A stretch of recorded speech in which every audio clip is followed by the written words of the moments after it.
Hello दोस्तों, welcome to prelim booster news discussion. आज की डेट है 8 मई 2025 और देख लेते हैं आज के हमारे इंपॉर्टेंट आर्टिकल्स। सबसे पहले हम बात करते हैं द हिंदू के फ्रंट पेज पे क्या आया। देखो, इंडियन फोर्सेस ने मिलकर के पाकिस्तान में जो भी टेरर बेसिस ऑपरेट कर रहे थे, जहां पर ट्रेनिंग दी जा रही थी टेररिस्ट को, और उन टेररिस्ट के द्वारा हमारे यहाँ पर बहुत से अटैक भी फिर कंडक्ट किए गए। फिर वो 2008 का 26/11 हो, या फिर पहलगाम वाला इंसिडेंट अभी रिसेंट हुआ हो, या बीच में कोई और इवेंट हुआ हो। तो ऐसे में टोटल अगर आप यहां पे देखो तो 25 मिनट्स का ये ऑपरेशन चला, जिसमें 24 के लगभग स्ट्राइक्स की गई, 24 स्ट्राइक्स की गई और 9 टारगेट्स, एकदम precisely to the point. Civilians की कोई डेथ नहीं हुई। टारगेट किया तो केवल टेररिस्ट को वहां पर टारगेट किया, जो लोग वहां पर ट्रेनिंग ले रहे थे। आप यहां पर देख सकते हैं कि टोटल 21 साइट्स को हाईलाइट किया गया है, राइट। वैसे तो बट इनमें आप मोटा देखो तो कलरिंग दी हुई है ब्लैक और रेड। तो ब्लैक जो है ना, वो तो आपको दिखाई पड़ेगी पाकिस्तान की तरफ, और रेड वाली जो है वो पाकिस्तान ऑक्यूपाइड कश्मीर, पाकिस्तान ऑक्यूपाइड जम्मू कश्मीर की हम बात कर रहे हैं। तो यहां पर नोटिस करने वाली बात क्या है कि अभी तक इंडिया ने कभी भी अगर एयर स्ट्राइक या सर्जिकल स्ट्राइक कंडक्ट की थी तो वो पीओजेके में ही कंडक्ट की थी। बट अब की बार तो पाकिस्तान की मेन लैंड में घुस के, जहां पर खैबर पख्तूनवा प्रोविंस, वहां पर भी हमने अटैक किया। इसके अलावा आप पंजाब में भी देख सकते हो, लाहौर के पास में, ठीक है। और इसके अलावा यहां पर बहावलपुर सिंध वाले रीजन में, वहां पर भी अटैक किया गया। तो यहां से जैश ए मोहम्मद, लश्कर तौयबा, हिजबुल मुजाहिदीन के जो लड़ाके तैयार हुआ करते थे, उनको हमने एक दहशत में डाल दिया है कि भाई अगर इन कैंप्स में आपकी एंट्री होती है तो आप बिल्कुल भी बख्शे नहीं जाओगे। उसके जवाब में 12 सिविलियंस हमारे भी कहीं ना कहीं जान गंवा चुके हैं, क्योंकि उधर देखा जाए तो पाकिस्तान की तरफ से एलओसी के अक्रॉस आर्मी, पाकिस्तानी आर्मी ने सीज फायर का वायलेशन किया, और फिर हमारे पूंछ और राजौरी वाले रीजन में सिविलियन एरियाज पे भी अटैक कर दिया, जिसमें कम से कम हमारे 12 सिविलियन, एक सोल्जर जो है वो यहाँ पर मतलब एक तरीके से मौत के घाट उतार दिए गए, ठीक है। और वैसे देखा जाए तो 51 के लगभग इंडिविजुअल इंजर्ड भी हो गए।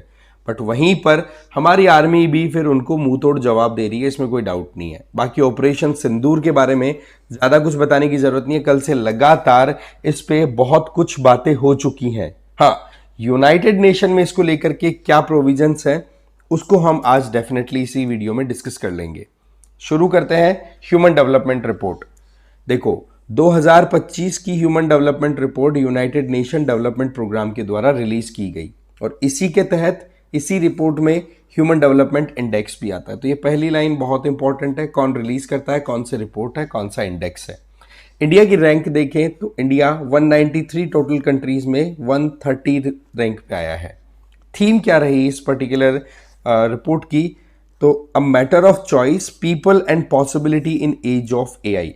आर्टिफिशियल इंटेलिजेंस का जमाना है, तो कहां पर आप स्टैंड करते हो, कितना आपकी गवर्नमेंट आपका सपोर्ट कर रही है, कितना हम आगे बढ़ पाएंगे। तो जिस तरीके से डेवलपमेंट हो रहा है टेक्नोलॉजिकल एस्पेक्ट में, क्या हम उसके साथ विद द पेस आगे बढ़ रहे हैं या नहीं, उससे रिलेटेड ये रिपोर्ट यहां पर फोकस्ड है।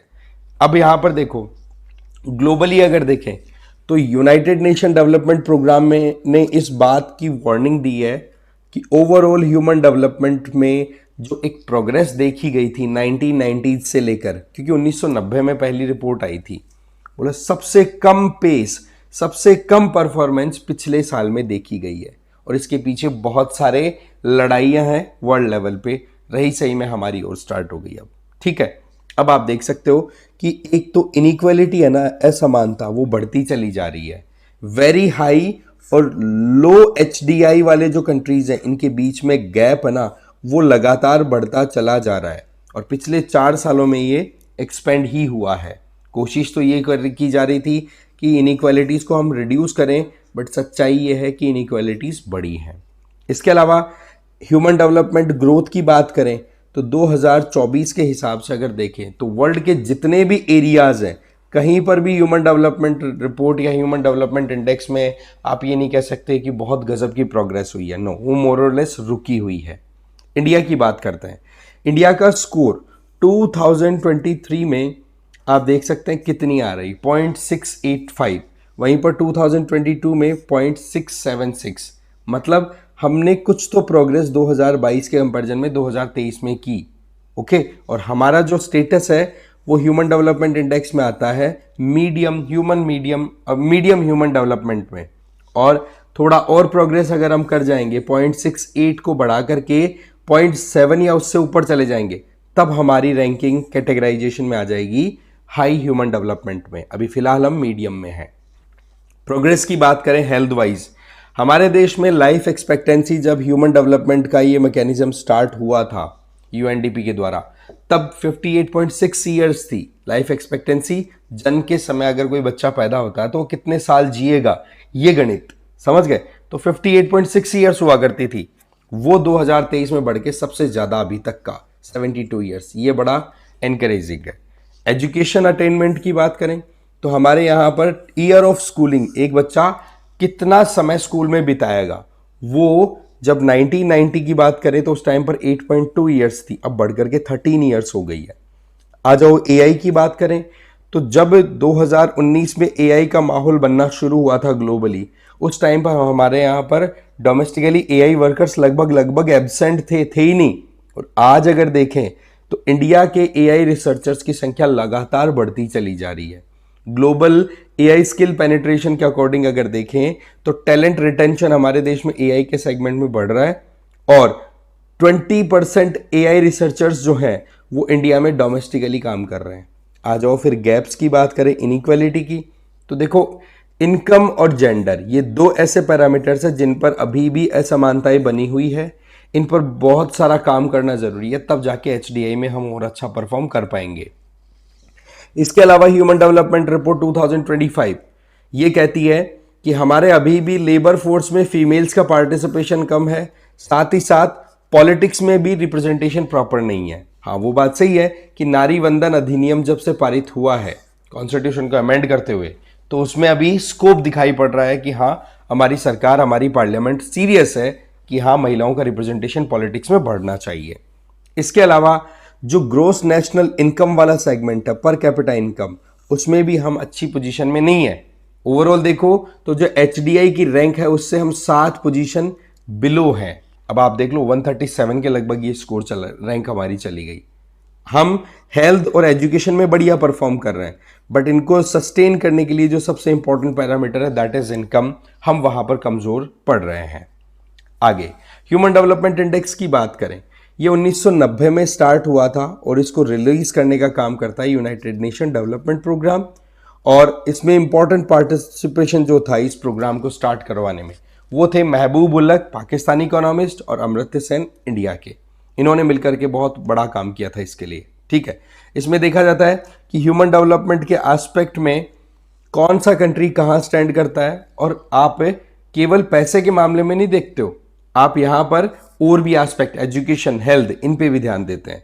ठीक है, इससे ब्रॉडर पर्सपेक्टिव निकल के आता है कि ह्यूमन वेलबींग के लिए क्या क्या चीजों की जरूरत है, कितनी क्षमता किसी देश में है, कितना वो परफॉर्म और कर सकते हैं जिससे कि वहां के लोग हेल्दी लाइफ, अच्छी क्वालिटी लाइफ जी सके। वैसे देखा जाए तो ह्यूमन डेवलपमेंट इंडेक्स में जो रैंकिंग दी जाती है उसमें स्कोर कैलकुलेट होता है, और वो स्कोर कैलकुलेशन से रिलेटेड सीधी बात है कि किसी का स्कोर अगर 0 के जितना पास होगा वो उतना ही लो डेवलपमेंट में जाएगा, और जितना 1 के पास होगा उतना ही उसकी हायर रैंकिंग जाएगी।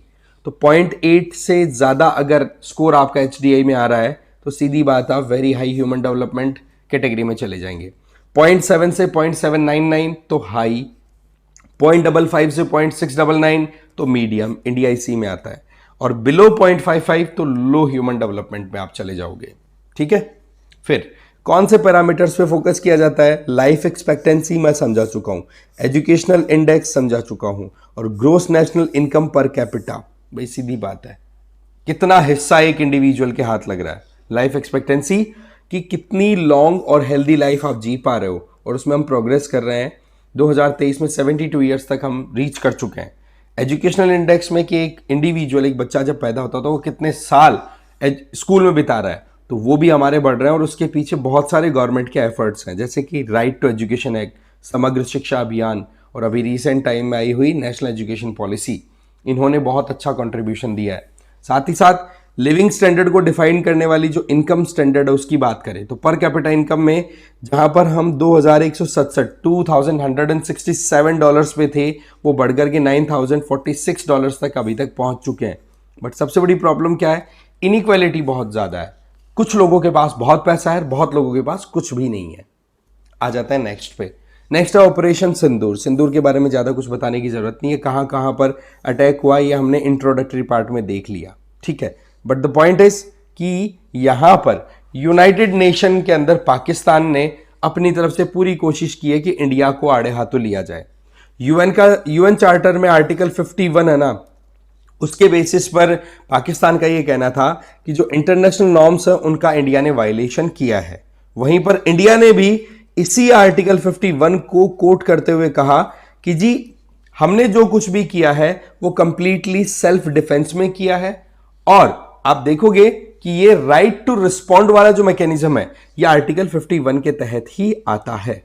तो दोनों कंट्रीज जो हैं आर्टिकल 51 को लेकर के सवाल जवाब करने लग गए। बट अगेन पाकिस्तान को वहां पर ज्यादा कोई सक्सेस मिली नहीं जितना उन्होंने सोचा था, क्योंकि जैसे मसूद अजहर है, ठीक है, हाफिज सईद है, ये इंटरनेशनली डिक्लेयर्ड टेररिस्ट है। इनके अड्डों को अगर कोई उड़ाएगा तो फिर यूएन खुद एक तरीके से यू टर्न ले लेगा, तो वो चीज थोड़े ना हो सकती है इस तरीके से। अब देखो आर्टिकल 51 का स्टेटमेंट देखिए, इसमें लिखा हुआ है इनहेरेंट राइट ऑफ इंडिविजुअल और कलेक्टिव सेल्फ डिफेंस। तो सेल्फ डिफेंस का पहला पॉइंट आ गया। N arm attack occurs against a UN member state. अभी दोनों के दोनों यूएन मेंबर है, तो यहां पर इंडिया पे पहलगाम वाला अटैक हुआ तो इंडिया के पास में राइट टू रिस्पॉन्ड सीधा रहता है, और उसी के बेसिस पे इंडिया ने अटैक किया। और ये बात हमारे जो डिफेंस मिनिस्टर राजनाथ सिंह जी ने, उन्होंने बॉर्डर रोड ऑर्गेनाइजेशन की जो मीटिंग हो रही थी उसमें ये बात कही। और ये अभी जब स्टेटमेंट दिया राजनाथ सिंह जी ने, तब 66th raising day of border road organisation, जो कि डिफेंस मिनिस्ट्री के अंडर में ऑपरेट करने वाली एक इंस्टीट्यूशन है जो कि बॉर्डर एरियाज में डेवलपमेंट, रोड कंस्ट्रक्शन का काम करती है, राइट।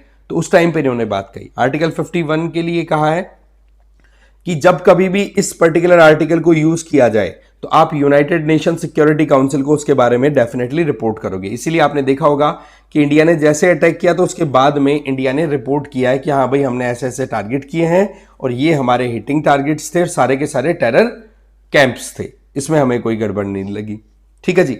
अब वहां पर पाकिस्तान ये कहता है कि ये तो ब्रीच हो गया इंटरनेशनल ट्रीटी का और वो है वैसे, तो पाकिस्तान अभी कुछ एविडेंस दे नहीं पा रहा है कि सिविलियंस मरे हैं, ठीक है, क्योंकि टारगेट बिल्कुल प्रिसाइजली एक्यूरेटली सीधा हिट किया गया है। तो ऐसे में पाकिस्तान हंस भी नहीं पा रहा, रो भी नहीं पा रहा, मजबूरियां हो गई ऐसे में, ठीक है। और वैसे देखा जाए तो इसमें लेजिटिमेसी चेक की जाती है यूनाइटेड नेशन सिक्योरिटी काउंसिल के द्वारा कि हाँ भाई डिफेंसिव एक्शन जो किसी कंट्री के द्वारा लिया गया है वो ऑफेंसिव तो नहीं था। ये सारे प्रोविजन आर्टिकल 51 में है। बट अगेन आर्टिकल 51 को लेकर के ही पाकिस्तान उछल रहा था और उसका जवाब भी आर्टिकल 51 में ही मिल गया। आगे चलते हैं।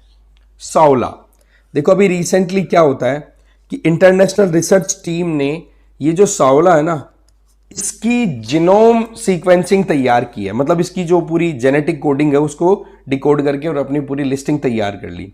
साउला की बात करें तो इसका साइंटिफिक नेम है दैट इज श्यूडोरिक्स नेगेथिनहेंसिस, ठीक है, श्यूडोरिक्स नेगेथिनहेंसिस। ये वर्ल्ड का रेयरेस्ट लार्ज लैंड मैमल है, बहुत कम दिखाई पड़ता है। बताया जाता है कि साइंटिस्ट लोगों ने अभी तक इसको सीधा 1-to-1 एनकाउंटर ही नहीं किया, कहीं कैमरा में कहीं कैप्चर हो गया तो देख लिया। इसको एशियन यूनिकॉर्न भी बोल दिया जाता है और ये आपको जनरली हमारा जो साउथ ईस्ट एशियन रीजन है वहां पर देखने को मिलता है, ठीक है।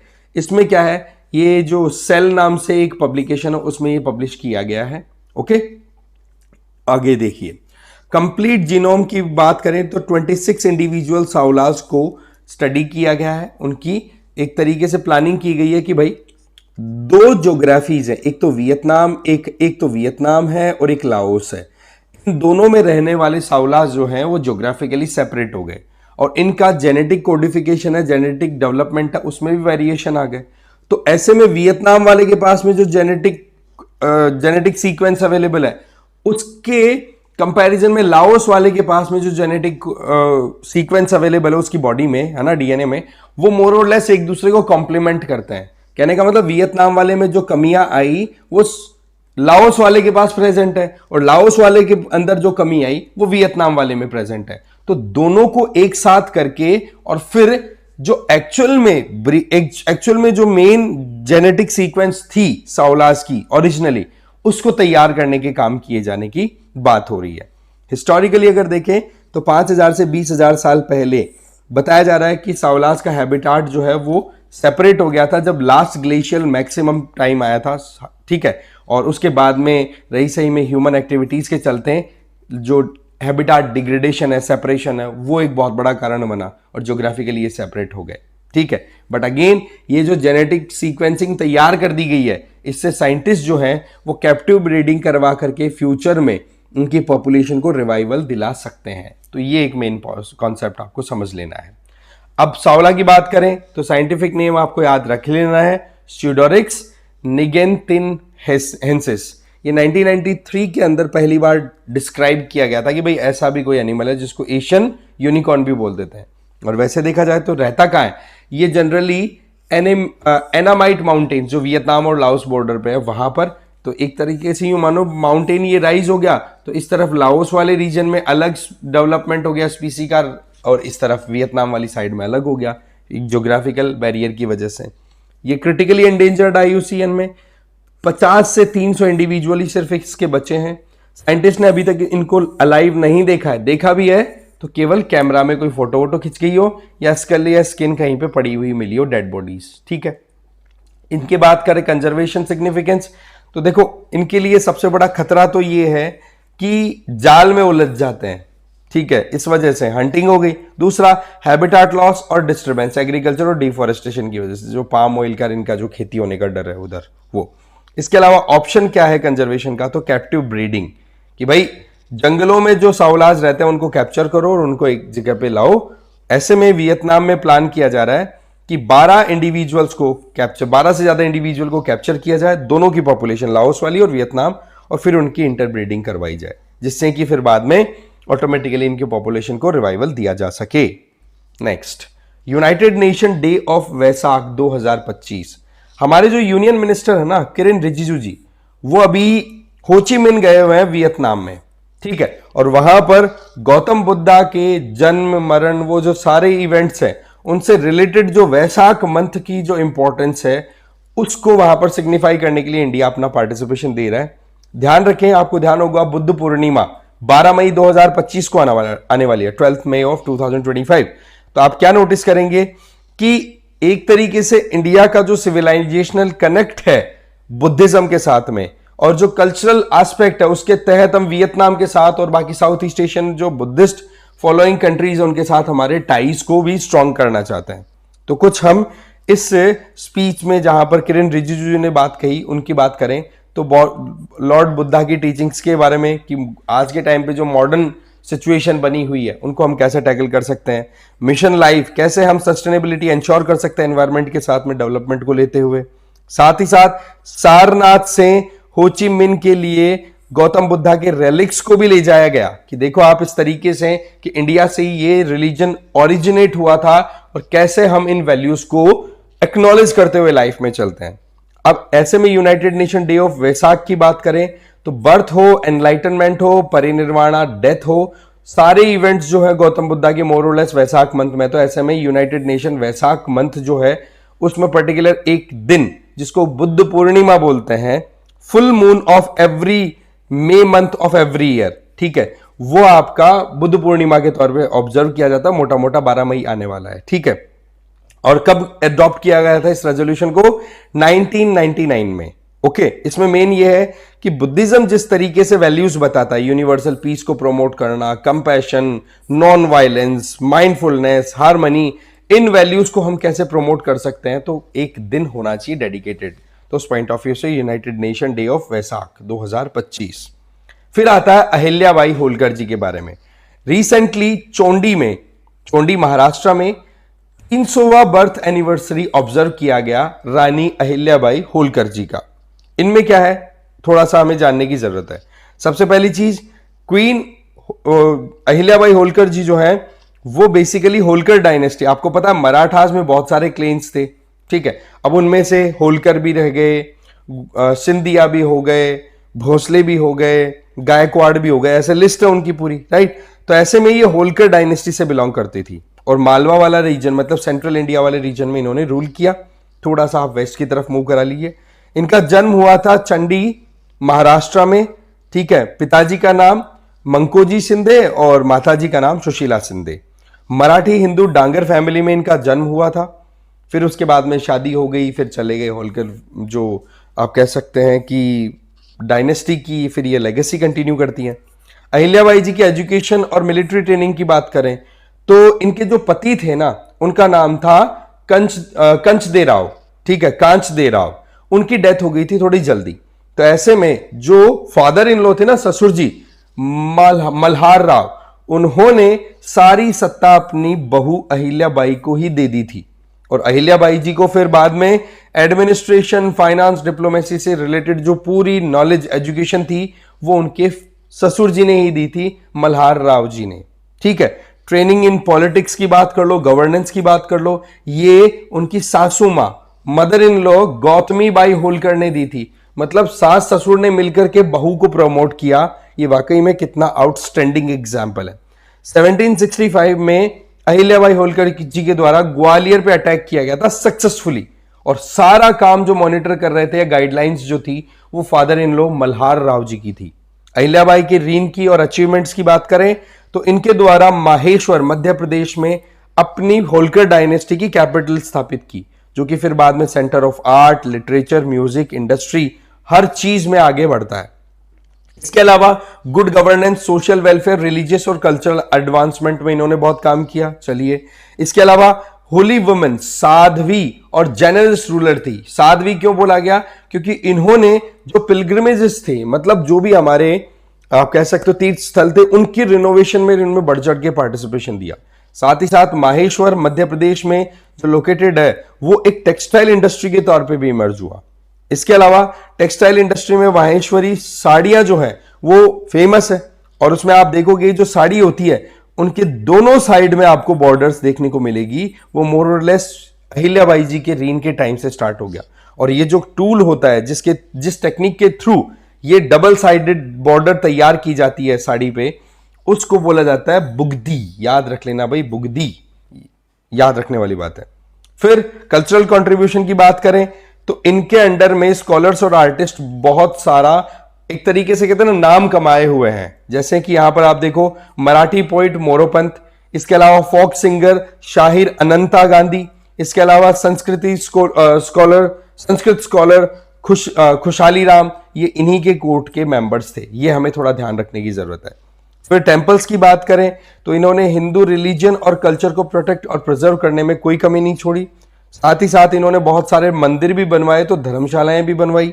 इसके अलावा पिलग्रिमेजेस को एकदम इजी एक्सेस देने की पूरी कोशिश की थी। जितने भी भक्तगण थे, डेवोटीज थे, इन्होंने काशी विश्वनाथ टेम्पल को 1780 में वाराणसी में लोकेटेड, आपको पता है, वहां पर इसका रिनोवेशन, रिस्टोरेशन करवाया। इसके अलावा हिंदू रिलीजियस हेरिटेज को प्रोटेक्ट करने में भी इन्होंने बहुत बड़ा कंट्रीब्यूशन दिया। चलते हैं आगे। Safe harbour. Government of India plan कर रही है कि जो इंफॉर्मेशन टेक्नोलॉजी एक्ट के आधार पर जो भी सोशल मीडिया इंटरमीडियरीज है, जैसे फेसबुक, व्हाट्सएप एक्सेट्रा, इनका जो सेफ हार्बर का जो प्रोविजन है, प्रोटेक्शन है, उसको एक बार रिव्यू किया जाए, कुछ चेंजेस किया जाए। तो सबसे पहला पॉइंट, सेफ हार्बर होते क्या है? देखो जी, आप जब भी कोई सोशल मीडिया प्लेटफॉर्म पे पोस्ट डालते हैं तो उसकी जिम्मेदारी आपकी है कि वो पोस्ट सही है कि गलत है, और अगर वह उसकी वजह से कुछ प्रॉब्लम क्रिएट हुई तो उसके ऊपर फिर एक्शन किसके अगेंस्ट में होगा? उस प्लेटफॉर्म के अगेंस्ट में नहीं। प्लेटफॉर्म तो सेफ हो गया, सेफ हार्बर बना दिया।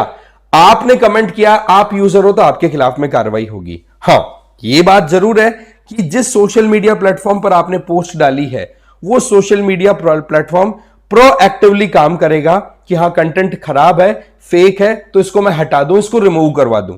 तो अगर इन गाइडलाइंस को प्रॉपरली फॉलो करके कोई भी सोशल मीडिया प्लेटफॉर्म रन करता है तो वो सिंपली सेफ हार्बर का उनको प्रोटेक्शन मिलेगा कि ठीक है, आपकी कोई लायबिलिटी नहीं है, यूजर का कंटेंट है तो यूजर ही इसके लिए रिस्पॉन्सिबल है।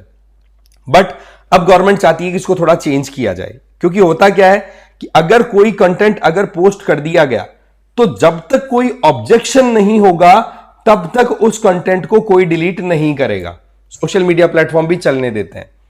अब ऐसे में क्या है, गवर्नमेंट ये चाहती है कि अब प्री एम्प्टिव अप्रोच लेकर के सोशल मीडिया प्लेटफॉर्म्स काम करें। इसका मतलब ये कि कोई भी पोस्ट अगर आती है तो उसको इमीडिएटली टेस्ट किया जाए सोशल मीडिया प्लेटफॉर्म्स के द्वारा, बिना कोई कंप्लेन के भी, और फिर वो इमीडिएटली उस चीज को रिमूव कर दे।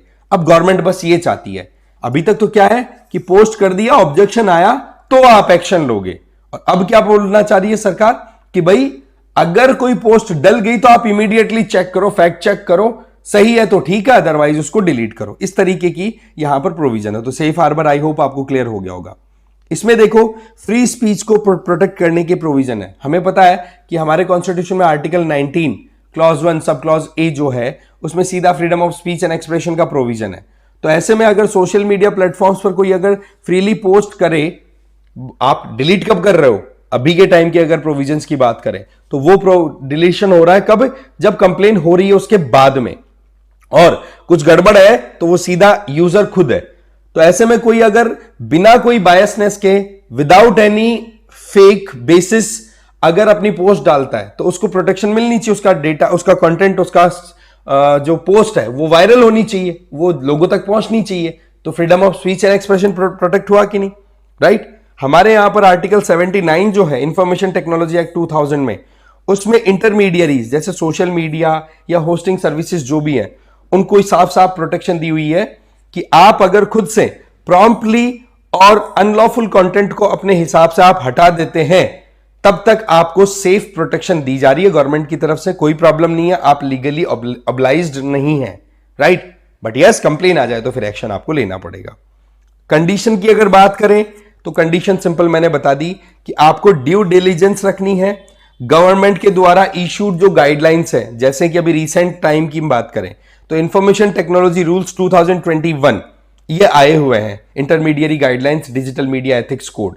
तो इनको भी फॉलो करते हुए सोशल मीडिया प्लेटफॉर्म्स को काम करना होता है। तो अभी तो क्या है कि ड्यू डिलिजेंस, कि हाँ भाई पोस्ट हो गया, आपके पास कंप्लेन आ गई, इमीडिएटली एक्शन ले लो। बट अब गवर्नमेंट क्या चाह रही है वो देखो। गवर्नमेंट ये चाह रही है, ministry of information and broadcasting ने ये प्रपोजल दिया है कि ड्यू डिलिजेंस ऑब्लिगेशंस है वो ऑब्लाइज्ड, मतलब ऑब्लिगेशन डालो कि वो प्रोएक्टिवली फेक कंटेंट को रिमूव करे। अब प्रोएक्टिवली नहीं हो रहा ना करंटली, वो प्रोएक्टिवली चाहते हैं। इसके लिए देखो प्रॉपर डेलिब्रेशन की बात की जा रही है कि भाई कैसे हम मिस इन्फॉर्मेशन, फेक न्यूज का जो माहौल बना रहता है उसको टैकल करें। और हमें साथ ही साथ ये भी रखना है कि कॉन्स्टिट्यूशन में article 19 clause 1 sub clause A में freedom of speech and expression है, उसका प्रोटेक्शन भी हो। तो ऐसे में प्रॉपर डिस्कशन हो। बट आपको ध्यान होना चाहिए कि गवर्नमेंट की तरफ से एक PIB fact check unit constitute करने की बात की गई थी। ध्यान हो तो आपको, इसमें क्या था कि कहीं पर भी कोई अगर न्यूज सोशल मीडिया पे वायरल हो रही है, फैल रही है, तो ऐसे में गवर्नमेंट जो है वो अपनी तरफ से एक फैक्ट चेक यूनिट कॉन्स्टिट्यूट करेगी और फिर गवर्नमेंट देखेगी कि कौन सी न्यूज सही है, कौन सी गलत है, और फिर सोशल मीडिया प्लेटफॉर्म को डायरेक्शन जाएगी कि ये न्यूज फेक है, इसको डिलीट करो, ये मिस इन्फॉर्मेशन फैला रही है, इसको डिलीट करो।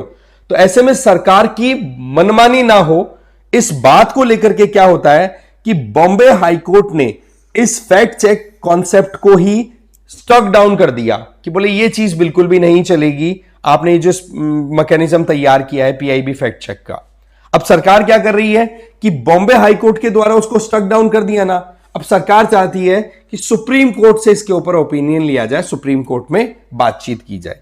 तो इसके लिए क्या है, सिंपल है, आर्टिकल 136 है हमारे कॉन्स्टिट्यूशन का, उसमें यह प्रोविजन है कि किसी भी कोर्ट के द्वारा अगर कोई भी प्रोविजन या किसी भी बात को लेकर के स्टेटमेंट दिया गया है और उसकी वजह से जो एग्राइव्ड पार्टी है, फॉर एग्जांपल यहां पर गवर्नमेंट हो गई एग्राइव्ड पार्टी कि हमने प्रोविजन किया था और बॉम्बे हाईकोर्ट ने उस चीज को रोक दिया, तो वो जो एग्राइव पार्टी है वो सुप्रीम कोर्ट के पास जाकर के आर्टिकल 136 के तहत स्पेशल लीव पिटीशन लगाते हैं कि भाई आप हमें थोड़ी छूट दे दो।